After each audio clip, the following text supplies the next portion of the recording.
నమస్తే welcome to Q news. నేను మీ మధు. మిత్రులారా, తెలంగాణ రాష్ట్రంలో మున్సిపల్ ఎన్నికలు జరుగుతున్నాయి. 6 కార్పొరేషన్లకు 2996 వార్డులకి ఈ ఎలక్షన్స్ జరుగుతున్నాయి. బీఆర్ఎస్ పార్టీ బలపరిచినటువంటి అభ్యర్థి రాయపురం శ్రీనివాస్ అన్న మన ముందున్నారు. అన్న రాజకీయాలకు ఎందుకు వచ్చిండు, అన్నకి ఎందుకోసం ఓట్లేయాలి, అన్నకు ఓట్లేసి గెలిపిస్తే ఏం చేస్తాడు అనే విషయాల్ని అన్నతో పాటు చర్చిద్దాం. అన్న నమస్తే. నమస్తే. ముందుగాల కంగ్రాట్స్ అన్న. థ్యాంక్ యూ అన్న. రైట్, రాయపురం శ్రీనివాస్ గారికి ఎందుకు ఓటేయాలి? నాది మధ్యతరగతి కుటుంబం. నేను మధ్యతరగతి కుటుంబంలో నుంచి వచ్చినోడిని. నాకు ప్రజల ఆశీర్వాదం ఇచ్చి ప్రజల్లో ఉంటూ నేను ప్రజల్లో సేవ చేసుకుంటూ నేను ఉంటానని నాకు బీఆర్ఎస్ తరఫున కారు గుర్తు ఓటేసి నన్ను గెలిపించవలసిందిగా కోరుకుంటున్నాను. ఆలేరు మున్సిపాలిటీలో ఎన్ని వార్డులు ఉంటాయన్నా? 12 వార్డులు ఉంటాయి. ఓకే, మీది 6వ వార్డా? మాది 6వ వార్డు. 6వ వార్డులో ఎన్ని ఓట్లు ఉంటాయి? 1230. 1230. ఎక్కువ ఏ సామాజిక వర్గం ఉంటాయి? కుర్మా. సరే, ప్రధానంగా మీ 6వ వార్డులో మీరు గుర్తించినటువంటి సమస్యలు ఏంటి? మా 6వ వార్డులో గుర్తించిన సమస్య ఏంటంటే గ్రామ పంచాయతీ ఒకటి, మున్సిపల్ గ్రామ పంచాయతీ చేయడం ఒకటి, అలాగే మోరీలు కానీ, అలాగే మన కమ్మగూడెం నుంచి వెళ్ళి బాగుపేటకు విటి రోడ్ కానీ, అలాగే మన స్ట్రీట్ లైట్లు కానీ, ఇవన్నీ క్లీన్ చేయడం కోసం. ఇంకా విద్యా వైద్యం గురించి ఏం చేయాలనుకుంటున్నాం? విద్యా వైద్యము స్కూల్లో బుక్స్ వంచడం కానీ, పిల్లలకు డ్రెస్సులు ఇవ్వడం కానీ, పెన్నులు ఇవ్వడం కానీ, వైద్యం గురించి క్యాంపులు పెట్టి చేయించడం కానీ పిల్లలు. ప్రజలంతా ఇది గ్రామ పంచాయతీగా ఉండాలని చెప్పేసి కోరుకుంటున్నారు. చేస్తారా? ఖచ్చితంగా చేస్తాం. ఎట్లా చేస్తారు?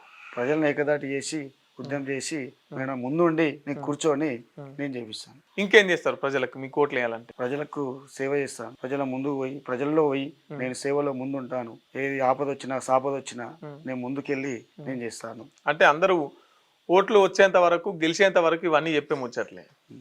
సో గెలిచిన తర్వాత అందరూ ఇల్లు దాటరు, తర్వాత ఆలేరులో ఉండడమో లేకుంటే హైదరాబాద్లో ఉండడమో చేస్తుంటారు. మీరు కూడా అట్లనే చేస్తారా? లేదు, ఊర్లోనే ఉంటా. ఊర్లో ఉండి మా కుటుంబ సభ్యులాగా మా ఊర్లో ప్రజల్లో నేను ఉంటూ వాళ్ళ గుండెల్లో ఉంటూ నేను సేవ చేసుకుంటూ ఉంటాను. మిమ్మల్ని చూసి ఓటేయాలా, లేకపోతే గొంగిడి సునీత గారిని చూసి ఓటేయాలా, లేదంటే కేసీఆర్ని చూసి ఓటేయాలి? కేసీఆర్ని చూసి ఓటేయాలి. ఎందుకోసం అంట? ఇక ఆయన పథకాలు, కళ్యాణ లక్ష్మి కానీ, ఆయన రైతు బంధు కానీ ప్రతి ఒక్కటి ప్రజల్లో చెందింది కాబట్టి అన్ని కేసీఆర్ ముఖం చూసి కారు గుర్తుకు ఓటేయాలి. కానీ మీ పార్టీ అధికారంలో లేదు కదా, కాంగ్రెస్ పార్టీ అధికారంలో ఉంది కదా. ఇప్పుడు మీ ఎమ్మెల్యే గారు మాట్లాడుతున్నారు, కాంగ్రెస్ పార్టీకి అధికారం ఇచ్చింది కదా, అధికారంలో ఉంది కదా, మీ ప్రాంతం మీ గల్లీ అభివృద్ధి కావాలన్నా కూడా కాంగ్రెస్ పార్టీతోనే అవుతుంది అని చెప్పేసి ఎమ్మెల్యే మాట్లాడుతున్నారు. కాంగ్రెస్ పార్టీ అనేది కాదు, ఎట్లాగా మున్సిపాలిటీ ఉంది కాబట్టి మున్సిపాలిటీ నిధులు ఎట్లాగో గ్రామ పంచాయతీకి వస్తాయి, వార్డులు వస్తాయి, వార్డులో అభివృద్ధి ఎట్లాగో అవుతుంది. దానికి అధికారం ఉన్నా లేకున్నా నిధులు అయితే వచ్చే విధంగా వస్తాయి, డెవలప్ చేసుకునే విధంగా చేసుకుంటాం. ఓకే, మీ మాజీ ఎమ్మెల్యే గొంగిడి సునీత గారితో మీ బాండింగ్ ఎట్లుంటుంది? బాగానే ఉంటుంది. ఆమె కూడా వర్క్ చేసింది, వర్కులు చేస్తుంది, వర్కులు చేస్తాను కాన్వెన్స్ చేసిన వర్కులు కూడా ఇప్పటికీ అవే వర్కులు ఉన్నాయి. అంటే గత 10 ఏళ్ళు పరిపాలించిన బీఆర్ఎస్ పార్టీలు ఏం చేయలేదు అని చెప్పేసి మాట్లాడుతున్నారు.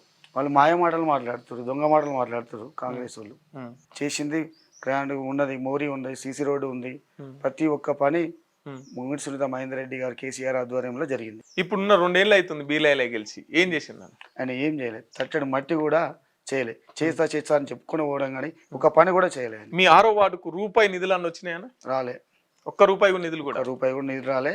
ఆయన వచ్చి పోవడమే కానీ ఓన్లీ బీసీ అని చూడడం కానీ వేరే దాన్ని చూడలేదు, చేయలేదు కూడా, ఏ పని చేయలేదు. ఏమన్నా క్యాస్ట్ ఫీలింగ్ బీసీ అని చెప్పుకొని పోవడమే కానీ తట్టడి మట్టి మాత్రం పోయలేదు. ఇంకా మీ బస్తీలో ఏం సమస్యలు ఉన్నాయి? ఇంకా మా బస్తీలో రోడ్లు కానీ, మోరీలు కానీ, లైటింగ్ కానీ, స్ట్రీట్ లైట్ కానీ అలాంటి సమస్యలు ఉన్నాయి. వాటర్ ప్రాబ్లం కానీ అవన్నీ ఉన్నాయి. సో ఇవన్నిటిని పరిష్కారం ఎట్లా చేద్దాం అనుకుంటున్నాం? మేము గెలిచిన తర్వాత మేము ఎట్లాగో నిధులు వస్తాయి కాబట్టి ఇవన్నీ మేము చేస్తాం. నిధులు వచ్చినా రాకుండా మేము చేస్తాం. ఎట్లా రాకుంటే ఎట్లా చేస్తారు? గట్టిగా నిలబడి కొట్లాడి నిధులు తీసుకొస్తాం. సరే, ఇవి అందరూ మున్సిపాలిటీ నిలబడ్డటువంటి వార్డు సభ్యులు కౌన్సిలర్లు చెప్తున్నటువంటి విషయమే. కాంగ్రెస్ పార్టీని కాదని, బీజేపీ పార్టీని కాదని మీకే ఎందుకు ఓటేయాలి? మాకే ఎందుకు ఓటేయాలంటే నేను నిరుపేద కుటుంబం నుంచి వచ్చిన సీనుని. నాకు ప్రజల్లో చైతన్యం ఉంది, ప్రజలు ఆశీర్వదిస్తారు. ప్రజల్లో నాకు గెలవాలని చెప్పి వాళ్ళు కూలీ డబ్బులు నాకు ఇచ్చి నన్ను గెలిపించుకోవాలని ప్రజల్లో చైతన్యాన్ని తీసుకొచ్చారు. ప్రజలే నిలబెట్టారు. ప్రజలే నాకు ఓటేసి గెలిపిస్తారు. కాంగ్రెస్ పార్టీ మార్పు అని నిండా ముంచారు. బీజేపీ పార్టీ వాళ్ళని అట్లా చేసిరు. అట్లేం లేదు. ఇక బీఆర్ఎస్ పార్టీ అన్ని విధాలుగా చేస్తుంది. ఇప్పుడు మీ ఆలేరులో 12 వార్డులు ఉన్నాయనా? 12 వార్డులు. ఎన్ని బీఆర్ఎస్ పార్టీకి వెళ్తుంది అనుకుంటున్నాను? 12 వార్డులు గెలుస్తాయి. మీకు ఎన్ని ఓట్లు వస్తాయి? మాకు 800 ఓట్లు బరాబర్ వస్తాయి. 800 ఓట్లు పక్కా వస్తాయి అంటారా? పక్కా వస్తాయి. ఓకే, చివరిగా పబ్లిక్ ఏం చెప్పాలనుకుంటున్నా? బహదూర్పేటను గ్రామ పంచాయతీగా ఏర్పాటు చేస్తా. అలాగే స్కూల్ పిల్లలకు సైకిళ్ళు, డ్రెస్సులు, పెన్నులు, పెన్సిళ్ళు, వైద్యము అందిస్తాం. అలాగే మన ఊర్లో గుడి ఒక 1 ఇయర్ తర్వాత పండుగలు చేస్తాం. అలాగే రోడ్లు మన బీటీ రోడ్డు కూడా చేపిస్తాం. కమ్మగూడెం నుండి బహదూర్పేట వరకు బీటీ రోడ్డు చేపిస్తాం. అలాగే మన దుర్గమ్మ పండుగ చేస్తాం. దుర్గమ్మ గుడి మధ్యలోనే ఆగిపోయింది. నేను గెలిచిన తర్వాత గుడి పూర్తి చేసి పండుగ చేస్తాం. అలాగే దుర్గమ్మ పండుగ చేస్తాం. అలాగే మన బొడ్రాయి పండుగ చేస్తాం. రేషన్ షాపు సబ్ సెంటర్ ఏర్పాటు చేస్తా. న్యూ శాంతినగర్ లో అన్ని కాలనీల్లో సీసీ రోడ్లు, మురికి కాలువలు ఏర్పాటు చేస్తా. శాంతినగర్ లో వాటర్ ఫిల్టర్ ఏర్పాటు చేస్తా. ఆలేరులో క్రాంతినగర్ లో అర్హులైన అందరికీ బీడీ పింఛని మంజూరు చేపిస్తా. ఒడ్డర్ బస్తీలోని అన్ని సమస్యలు పరిష్కరించి 6వ వార్డును ఆదర్శవంతంగా తీర్చిదిద్దుతా. ప్రజలారా, నేను మీ ఊరోని, కష్టం విలువ తెలిసినోడిని, కష్టం తెలిసినోడిని, మీ మధ్యలో ఉండి నేను మిమ్మల్ని సాధక బాధకాలు చూసుకుంటూ, మీ బాధల్లోనే పంచుకుంటూ, మీ సేవలోనే ముందుంటూ నేను ఉంటాను. మీరు నాకు కారు గుర్తుకు ఓటేసి నన్ను గెలిపించవలసిందిగా కోరుకుంటున్నాను. ఓకే, థ్యాంక్ యూ అన్న, మీ విలువైన సమయాన్ని మా కోసం కేటాయించినందుకు. సో చూసిరు కదండి, 6వ వార్డు బీఆర్ఎస్ పార్టీ బలపరిచినటువంటి అభ్యర్థి రాయపురం శ్రీనివాస్ అన్న. మేము స్కూల్ పిల్లలకి ఉచితంగానే బట్టలు ఇస్తాం, పెన్నులు ఇస్తాం, పుస్తకాలు ఇస్తాం, వాళ్ళకి సంబంధించినటువంటి సైకిల్ ఇస్తాం. తర్వాత వైద్యం గురించి ఉచితంగా ఇక్కడ శిబిరాల్ని ఏర్పాటు చేస్తాం.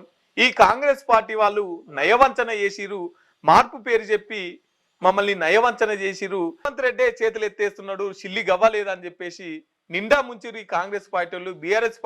బీజేపీ పార్టీ వాళ్ళు అయితే ఇక పొద్దున్న లేస్తే మతాల పేరు రెచ్చగొట్టుడే తప్ప వాళ్ళకి ఇంకో మాటే లేదు. కాబట్టి ఈ రాష్ట్రానికి అభివృద్ధి జరగాలన్నా, ఈ రాష్ట్రానికి ఏమైనా మంచి జరగాలన్నా బీఆర్ఎస్ పార్టీతోనే అవుతుంది. ఆ బీఆర్ఎస్ పార్టీ బలపరిచినటువంటి అభ్యర్థి నేను ఇక్కడ 6వ వార్డుగా పోటీ చేస్తున్నా. కాబట్టి మీ అమూల్యమైన ఓటును వేసి నాకు గెలిపిస్తే నేను ఇవన్నీ చేస్తా అని చెప్పేసి రాయపోలు శ్రీనివాస్ గారు చెప్తున్నటువంటి పరిస్థితి. రైట్, ఇదండి ఇవాల్టి స్పెషల్ ఇంటర్వ్యూ. చూస్తూనే ఉండండి క్యూ న్యూస్. Thank you.